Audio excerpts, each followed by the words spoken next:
हर दिन कुछ नया, जुनूनी, पागलपन से भरा या फिर ट्रैकिंग आदि की चाह रखने वालों के लिए विश्व की सबसे ऊंची चोटियों की सैर करना अपने आप में एक खूबसूरत एहसास है। अक्सर हम लोग सोचते रह जाते कि क्या इतनी ऊंची चोटियों पर पहुंचना संभव है। बेशक ये काम जुनून से भरा शख्स ही कर सकता है। तो आज ऐसे ही मैं आपको विश्व की सबसे ऊंची चोटियों के बारे में बताऊंगा, जहां पहुंचना जुनूनी और हर दिन कुछ खास करने वालों के लिए बेहद लोकप्रिय है। नंबर 10 पर आता है अन्नपूर्णा। उत्तर मध्य नेपाल में स्थित अन्नपूर्णा पर्वत विश्व का 10वां सबसे बड़ा पर्वत है। इस पर्वत पर चढ़ाई करना दुनिया का सबसे खतरनाक चोटियों पर चढ़ाई करने के बराबर है। यह 8091 मीटर यानी 26,545 फीट है। नंबर 9 पर आता है नंगा पर्वत। इसकी ऊंचाई 8125 मीटर यानी 26,658 फीट है। इसे दुनिया का कातिल पहाड़ भी कहा जाता है, क्योंकि इस पर चढ़ने वाले बहुत से लोगों की जान जा चुकी है। नंगा पर्वत पाकिस्तान द्वारा नियंत्रित गिलगित बल्तिस्तान के क्षेत्र में आता है, जिसे भारत भी अपना हिस्सा मानती है। ये विश्व का 9वां सबसे ऊंचा पर्वत है। नंगा पर्वत हिमालय पर्वत श्रृंखला के सुदूर पश्चिम भाग में स्थित है। नंबर 8 पर आता है मनासलू। समुद्र तल से 8163 मीटर यानी 26,181 फीट पर दुनिया का 8वां सबसे ऊंचा पर्वत है। यह नेपाल के पश्चिम मध्य भाग में नेपाली हिमालय में स्थित है। मनासलू संस्कृत शब्द मनासा से लिया गया है, जिसका अर्थ है बुद्धि या आत्मा। मनासलू का अर्थ है पर्वत की आत्मा। नंबर 7 पर है धौलागिरी। उत्तर पश्चिम नेपाल के काली नदी के उद्गम के समीप स्थित चोटी की ऊंचाई 26,826 फुट है। इस भाग में अनेक हिमालय हैं। यह हिमालय की 4 प्रमुख चोटियों में से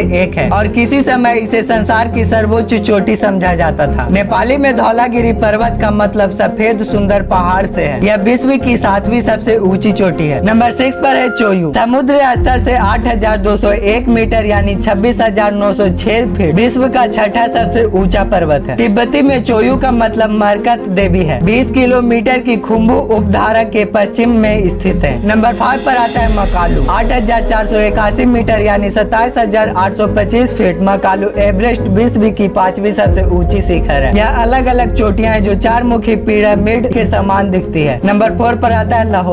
8,516 मीटर यानी 27,940 फीट एवरेस्ट 2 के और कंचनजंगा के बाद विश्व की 4थी सबसे ऊंची चोटी है, जो एवरेस्ट से दक्षिण घाटी से जुड़ी हुई है। इस शिखर के अगल बगल 2 और शिखर है। नंबर 3 पर है कंचनजंगा। सिक्किम के उत्तर पश्चिम भाग में नेपाल की सीमा पर स्थित कंचनजंगा विश्व का 3रा सबसे ऊंचा चोटी है। इसकी ऊंचाई 8,586 मीटर है। यह दार्जिलिंग से 74 किलोमीटर उत्तर पश्चिम में स्थित है। कंचनजंगा नाम की उत्पत्ति तिब्बती मूल के 4 शब्दों से हुई है, जिन्हें आमतौर पर कांग छेन दज्जो गड़ा लिखा जाता है। सिक्किम में इसका अर्थ विशाल हिम की 5 निधियां माना जाता है। नेपाल में इस पर्वत को कुंभकर्ण लंगूर कहा जाता है। नंबर 2 पर है केटू। पाकिस्तान पर शासित कश्मीर के गिलगित बल्टिस्तान और चीन की झिंजियांग की सीमा पर काराकोरम पर्वत श्रृंखला में यह चोटी स्थित है। 8,611 मीटर यानी 28,251 फीट की ऊंचाई वाली यह चोटी माउंट एवरेस्ट के बाद विश्व की दूसरी सबसे उच्चतम पर्वत चोटी है। केटू को माउंट एवरेस्ट की तुलना में सबसे अधिक कठिन और खतरनाक माना जाता है। केटू पर अब तक 246 लोगों ने ही चढ़ाई की है, जबकि माउंट एवरेस्ट पर 2,238 लोगों ने चढ़ाई की है। नंबर 1 पर आता है माउंट एवरेस्ट पर्वत। एवरेस्ट पर्वत दुनिया का सबसे ऊंचा पर्वत शिखर है, जिसकी ऊंचाई 8,848 मीटर है। पहले इसे XB के नाम से जाना जाता था। उस समय माउंट एवरेस्ट की ऊंचाई 8,040 मीटर यानी 29,002 फीट मापी गई थी। वैज्ञानिक सर्वेक्षण में कहा जाता है कि इसकी ऊंचाई प्रति वर्ष 2 सेंटीमीटर के हिसाब से बढ़ जाती है। नेपाल में इसे स्थानीय लोग सागर माथा के नाम से जानते हैं। इसका अर्थ होता है स्वर्ग का सिर। तो वहीं तिब्बत में इसे चोमो लंगमा के नाम से जानते हैं। इसका मतलब है पर्वतों की रानी। बाकी आप इनमें से पहले कौन से पर्वत पे चढ़ाई करने वाले कमेंट में जरूर बताएं। और अगर दुनिया के 10 सबसे ठंडी जगहों के बारे में जानना चाहते हैं तो लेफ्ट वीडियो पर क्लिक करें, और दुनिया के 10 सबसे बड़े आइसलैंड के बारे में जानना चाहते हैं तो राइट वीडियो पर क्लिक करें। और जाने से पहले वीडियो को लाइक और चैनल को सब्सक्राइब जरूर करें। मिलते हैं अगले वीडियो में, तब तक के लिए धन्यवाद।